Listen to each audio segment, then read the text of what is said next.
ბათაშორისი კომისიის მორიგის ხდომა იმართება ამ წუთებში წყნეთი ბეთანიის გზაზე, სწორედ იმ ადგილას, სადაც ტერიტორიას სტიქია მაზარალა. კომისიის წევრები თბილისის მერიის ანგარიშს მოისმენენ განისაზღვრება ტერიტორიები, რომლის ფარგლებში არსებული დაზიანებული და დანგრეული სახლების მფლობელებს დაზარალებულების სტატუსს მიენიჭებენ. ქეთი ფარცხალაძე იმყოფება ადგილზე და გადაწყვეტილებებს გაგვაცნობს. ხდომის დაწყებამდე უწყლოდ ბათაშორისი კომისიის წევრებმა დაათვალიერეს მიმდებარე დაზიანებული ტერიტორია.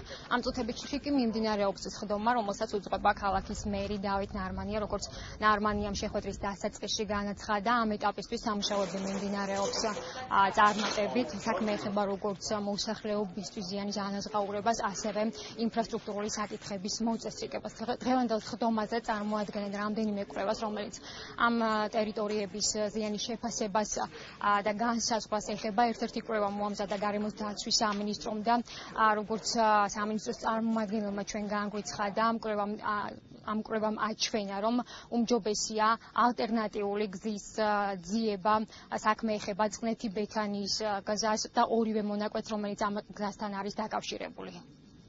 ოჯახების უზრუნველყოფასთან დაკავშირებული საკითხი და ზიანის ანაზღაურებასთან დაკავშირებულ საკითხებზე მიმდინარეობს აქტიური მუშაობა და ოჯახების დაკმაყოფილება, ისევე როგორც შემდეგი პრიორიტეტი იყო დაზიანებული ინფრასტრუქტურის აღდგენის სამუშაოები და ამაზე ძალიან აქტიურად მიმდინარეობს მუშაობა, ისევე როგორც სარდენი კედლების მიმართულებით, ასევე თვითონ გმირთა მოედანზე და შემდგომ მონაკვეთებში დაზიანებული გზების აღდგენასთან დაკავშირებით. მერიას უკვე მნიშვნელოვანი ნაბიჯები აქვს გადადგმული, ეს ამ ეტაპზე გამოიხატება საცხოვრებელი ფართების კომპენსაციებში და მერმა უკვე წარმოადგინა ანგარიში იმის შესახებ, თუ რამდენმა ოჯახმა მიიღო ეს კომპენსაცია და ეს მიმდინარე პროცესი არის. ასევე ჟანდაცვის სამინისტროს ფუნქცია არის მიმდინარე მონიტორინგი სტიქით დაზარალებული მოსახლეობის, იგივე სამედიცინო უზრუნველყოფის და იგივე სოციალური დახმარების უზრუნველყოფა. მყისიერად დავიწყეთ დამატებითი ფინანსური რესურსების მოძიება, ამასთან დაკავშირებით ჩვენ მუშაობთ დონორებთან, თქვენ იცით რომ ხაზინაში იყო გახსნილი ანგარიში, თანხები მობილიზებულია, ამ წუთას ხაზინის ანგარიშზე არის 2.7 მილიონი ლარი, ეს ის თანხა, რომელიც ჯერ კიდევ არ გადარიცხულა თბილისის ბიუჯეტში, ჩვენ უახლოეს დღეებში გადავრიცხავთ.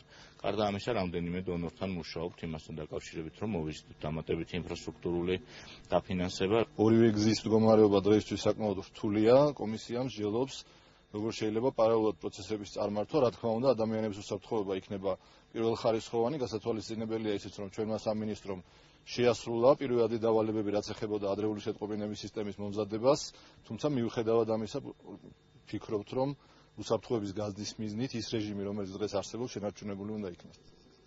ახალი ალტერნატიული გზის პროექტის შესახებ დეტალები უცნობია. ხდომა კი მიმდინარეობს და მისი დასრულების შემდეგ მეტი გვეცოდინება, როგორ მიმდინარეობს ეტაპი, რომელიც ეხება სტიქიის ზიანის ლიკვიდაციას. დიდი მადლობა ქეთი ფარცხალაძე იყო ეს, თუმცა მანამ სანამ ჩვენი კორესპონდენტი გვაწვდიდა ინფორმაციას, ამ წუთებში დასრულდა უწყლოდ ბათაშორისი კომისიის ხდომა, შედეგებზე უკვე მომდევნო გამოშვებაში ვისაუბრებთ.